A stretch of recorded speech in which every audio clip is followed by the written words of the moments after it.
Hello everyone, welcome you all to PNS education YouTube channel. जैसा कि आप सभी को मालूम है कि 8th सीपीसी जो 8th पे कमीशन है वो 2026 में इम्प्लीमेंट होने वाला है। ठीक है, तो जो भी लोग अभी एसएससी सीएचएसएल का एग्जाम में जिनका भी रिजल्ट आया होगा वो अभी सोच रहे होंगे कि जो हमें अभी 7th सीपीसी में ज्वाइनिंग के बाद सैलरी मिलेगी वह 8th सीपीसी आते ही कितना बढ़ जाएगा।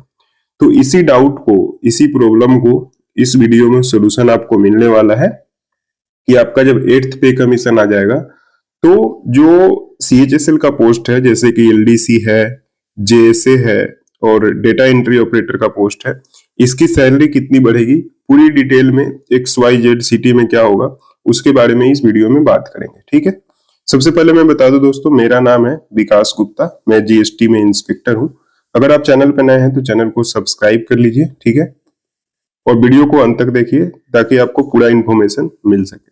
ठीक है, सबसे पहले यहाँ पर देखिए बात करते हैं पे कमीशन की। तो पे कमीशन का अगर इंट्रोडक्शन का बात करें तो इम्प्लीमेंटेशन इसका जो होगा 2026 1 जनवरी से होगा। ठीक है, चूंकि ये आएगा लगभग फाइनल होगा आपका अप्रैल मई के आसपास, अप्रैल मई 2026 में, लेकिन आपका जो होगा इम्प्लीमेंटेशन 1 जनवरी से ही होगा। तो जैसे अप्रैल में आएगा तो आपका जनवरी से लेकर अप्रैल तक का एरियर बन के मिलेगा आपको 8th पे कमीशन के हिसाब से। ठीक है, तो आप ये समझिए कि लागू जो ओरिजिनली होगा वो 1 जनवरी 2026 से होगा। फिटमेंट फैक्टर कैलकुलेट कैसे किया जाता है वो भी आपको शॉर्ट में बता देते हैं। जैसे मान लीजिए कि अभी जो हमारा बेसिक जो अभी डीए है वो 53% है। ठीक है, और ये अभी साल में 2 बार इंक्रीज होगा। अभी जनवरी का अनाउंसमेंट होगा, फिर जुलाई में अनाउंसमेंट होगा। तो मान लीजिए जैसा कि 3% 4% बढ़ाती है गवर्नमेंट, तो मान लीजिए यहाँ 3 बढ़ाती है, यहाँ 4 बढ़ाती है, तो टोटल जो हमारा डीए हो जाएगा बिफोर इम्प्लीमेंटेशन यानी कि दिसंबर 2025 में वह हो जाएगा 60%। तो इससे जो फिटमेंट फैक्टर बनता है वह बनता है 1.6। 100% बेसिक हो गया प्लस 60% डीए, तो फिटमेंट फैक्टर हो गया 1.6। अब इसमें क्या करती है गवर्नमेंट कि इसमें आपको हाइक देती है, जैसे कॉर्पोरेट ऑफिस में मिलता है ना 20% का हाइक, 30% का हाइक। तो उसी तरह से आप देखेंगे, जैसे अगर इसका डेटा देखेंगे आप तो 2016 में जो आया था उसमें आपको 14% का हाइक मिला था पिछले से। 2006 में जो आया था उसमें 57% का हाइक मिला था। ठीक है, तो इस तरह से आप देख सकते हैं। तो मान लीजिए अगर अभी एक एवरेज ही मान ले कि 25% का हाइक अगर गवर्नमेंट देती है तो आपका 0.4 का हाइक मिलेगा, यानी कि फिटमेंट फैक्टर 2 हो जाएगा। तो एक्सपेक्टेड फिटमेंट फैक्टर हम 2 मान के चलते हैं, फिर इस पे सैलरी कैलकुलेट करेंगे एलडीसी, जेएसए और जो डेटा एंट्री ऑपरेटर के पोस्ट है उसका। तो यहाँ पर देखिए सबसे पहले आपको बात करते हैं लेवल 2 जो एलडीसी या जेएसए की पोस्ट है उसके बारे में। यहाँ पर देखिए 7th पे कमीशन में जब आप ज्वाइन करेंगे तो आपका जो बेसिक पे होगा वह 19,900 रुपए होगा। डीए 60% के हिसाब से आपका 11,940 रुपए होगा। ठीक है, तो अब इसमें एचआरए आपको मिलता है, एक सीटी में 30%, वाई सीटी में 20% और जेड सीटी में 10%। तो एचआरए आपको कितना मिलेगा? 5970 आपको एक सीटी में, 3980 और 1990 respectively you will get in Y CT and Z CT. उसके बाद आपको मिलता है टीपीटी अलावेंस, इसको हम ट्रांसपोर्टेशन अलावेंस भी बोलते हैं, जो आपको घर से ऑफिस, ऑफिस से घर जाने के लिए गवर्नमेंट देती है। उसमें एक सिटी में आपको मिलता है 2160 रुपए, 1440 रुपए आपको वाई सिटी में और जेड सिटी में अगेन 1450 रुपीज आपको मिलेगा। तो टोटल जो आपका ग्रॉस बनता है एक सिटी में अगर आप अभी ज्वाइन करेंगे तो वो बनेगा 39,970, वाई सिटी में 37 एंड जेड सिटी में इट विल बी 35,000। उसके बाद आपका क्या होता है, कुछ डिडक्शन होता है। डिडक्शन में क्या क्या होता है आप पूछेंगे, तो डिडक्शन में एक, जैसा आपको मालूम है एनपीएस, नेशनल पेंशन स्कीम, जो कि आपका एक एडिशन होता है और बाद में वो आपको एज ए पेंशन दिया जाता है। ठीक है, उसके बाद आपका एक हेल्थ का स्कीम देती है गवर्नमेंट, सीजीएचएस, वो कटता है। उसके बाद एक सीजीईजीआईएस इंश्योरेंस स्कीम होती है गवर्नमेंट की, वो कटता है। तो टोटल जो डिडक्शन होगा वो 3444 आपका तीनों सिटी में सेम डिडक्शन होगा। तो इन हैंड जो सैलरी आपको एक सिटी में मिलेगी वो अभी मिलेगी 36,000, 33,000 आपको मिलेगा वाई सिटी में और जेड सिटी में 31,000। ठीक है, एलडीसी जेएससी की मैं बात कर रहा हूं। जब एट्थ पे कमीशन लग जाएगा, देखिए फिटमेंट फैक्टर यहाँ पर 2 माना है मैंने, तो यहां से ये जो बेसिक पे है, बेसिक पे में बस चेंज होता है। बेसिक पे आपका 2 टाइम्स हो जाएगा, यानी कि जितना भी होगा उसका मल्टीपल 2 हो जाएगा, तो 39,800 आपका बेसिक पे हो जाएगा। अब यहां से क्या है कि यहां से देखेंगे, अब यहां से जो डीए है, डीए फिर 0% से शुरू होगा, तो 0% से फिर ये 0 हो जाएगा।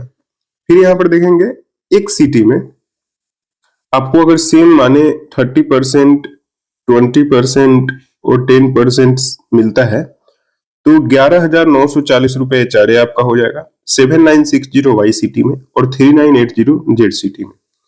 फिर टीपीटी अलाउंस अगर हम इसी के सेम माने, जैसे ये 2160 है तो इसको 40 इंक्रीज कर दिया है मैंने, 2200 अगर कर दिया तो 22, 15 एंड 15 जेड सिटी में। ग्रॉस जो आपको मिलेगा 53,940, 49,260 वाई सिटी में और 45,280 जेड सिटी में। डिडक्शन फिर आपका सेम वही होगा, एनपीएस, सीजीएचएस और सीजीईजीआईएस, तो इसमें आप डिडक्शन होने लगेगा आपको 4500 का सभी में। तो नेट जो पेमेंट आने लगेगा आपको, यहां पर देखेंगे नेट जो पेमेंट वो आएगा आपको 49,440 का। ठीक है ना, तो एक सिटी में अगर इंक्रीज की बात करें तो आपका टोटल 13,000 रुपए इंक्रीज होगा। वाई सिटी में 44 आएगा, तो यहां पर देखेंगे 11,000 रुपए का इंक्रीज होगा और जेड सिटी में 40,000 आएगा, जिसमें कि 9,000 रुपीज का आपका इंक्रीज देखने को मिलेगा। ठीक है, तो ये जो है अगर फिटमेंट फैक्टर 2 रहता है तो ये चीज है, इससे कम होगा तो सैलरी और आपकी कम आएगी, और इससे ज्यादा अगर फिटमेंट फैक्टर बढ़ता है, गवर्नमेंट ज्यादा फिटमेंट फैक्टर डिसाइड करती है, तो सैलरी आपका और भी इंक्रीज हो सकता है। यानी कि जो अभी 13,000 मैंने बताया, ये आपका 15 भी हो सकता है, 20 भी हो सकता है। वैसे फिटमेंट फैक्टर डिसाइड क्या करती है, वैसे जो लोग डिमांड कर रहे हैं वो 2.86 है, बट इतना मिलना मुश्किल है, बट देखिए आगे क्या होता है। तो ये 2 के अकॉर्डिंग आप समझ गए कि आपका सैलरी क्या होगा। अब आइए बात करते हैं जिनका भी डीईओ यानी कि डेटा एंट्री ऑपरेटर में सिलेक्शन हुआ है, वो देखिए। डीईओ का जो पोस्ट होता है लेवल 4 का पोस्ट होता है, उसका जो बेसिक पे होगा 25,500 रुपए होता है, तो 15,300 रुपए आपका 60% के हिसाब से अगेन डीए आ जाएगा। वही आपका 8th पे कमीशन में डबल हो जाएगा बेसिक। ठीक है, तो 51,000 आएगा और यहाँ पर डीए जो होगा वह 0 हो जाएगा। उसके बाद आइए एक सिटी में सेम 30%, वाई सिटी में 20% और जेड सिटी में 10%। तो यहाँ पर एचआरए 7650 आपको मिलेगा, 5100 आपको वाई सिटी में और जेड सिटी में 2550। यहाँ पर फिर टीपीटी अलाउंस जो होगा वो 5760 मिलेगा ट्रांसपोर्टेशन के लिए, 2880 रुपए वाई सिटी में, 2880 आपको जेड सिटी में। तो ग्रॉस जो डीईओ का अभी बनेगा, यानी कि ये मैं बात कर रहा हूं दिसंबर 2026 की सैलरी, इससे मुश्किल से मुश्किल 1,500 रुपए कम आप जब ज्वाइन करेंगे तब मिलेगा। तो 54,210 ग्रॉस मिलेगा, 48,780 ग्रॉस मिलेगा, 46,230 ग्रॉस मिलेगा। फिर जो डिडक्शन होगा 4340 का, 4340 का, 4340 का, और इन हैंड जो सैलरी आएगी 49,870 आपको 7th पे कमीशन में, 4400 वाई सिटी में, 41 आपको जेड सिटी में। ये आपका सैलरी 7th पे कमीशन के हिसाब से होगा। जैसे ही आप जनवरी 2026 में जाएंगे तो 8th पे कमीशन आएगा। 8th पे कमीशन के हिसाब से देखिए आपका फिर बेसिक हो जाएगा 51,000। एक सिटी में आपको फिर एचआरए मिलेगा 15,000, 10,000 वाई सिटी में, 5,000 जेड सिटी में। ट्रांसपोर्ट अलाउंस 6,000, 3,000, 3,000, ग्रॉस आपको 72,000 हो जाएगा आपको एक सिटी में, 64,000 वाई सिटी में, 59 आपको जेड सिटी में। फिर आपका जो डिडक्शन होगा 5360 का, तो टोटल इन हेड आपका 66 आएगा एक सिटी में, 58 वाई सिटी में, 53 जेड सिटी में। यहाँ पे अगर बात करेंगे इंक्रीज का, तो यहाँ पर देखेंगे 17,000 का इंक्रीज होगा। यहाँ पर एक वाई सिटी में 14,000 का और जेड सिटी में आपको 12,000 का। ठीक है, तो यहाँ पर जो इंक्रीज 13, 11, 9 का हो रहा था, यहाँ पर 17, 14, 12 का होता है। तो जैसे जैसे लेवल भी बढ़ता है आपका, वैसे वैसे इंक्रीज भी ज्यादा देखने को मिलता है। ठीक है, तो आई होप दोस्तों, जो भी लोग अभी CHSL का सिलेक्शन लेंगे उनके लिए वीडियो बहुत ही हेल्पफुल रहा होगा, इंफॉर्मेटिव रहा होगा। अगर आप भी चैनल पे नए हैं तो ऐसे यूनिक वीडियोज मैं आपके लिए लाता रहता हूं, तो सभी लोग चैनल को सब्सक्राइब कर लीजिए और वीडियो पसंद आया है तो वीडियो को लाइक करिए। ठीक है, thank you for watching this video. मिलते हैं आपसे नेक्स्ट वीडियो में।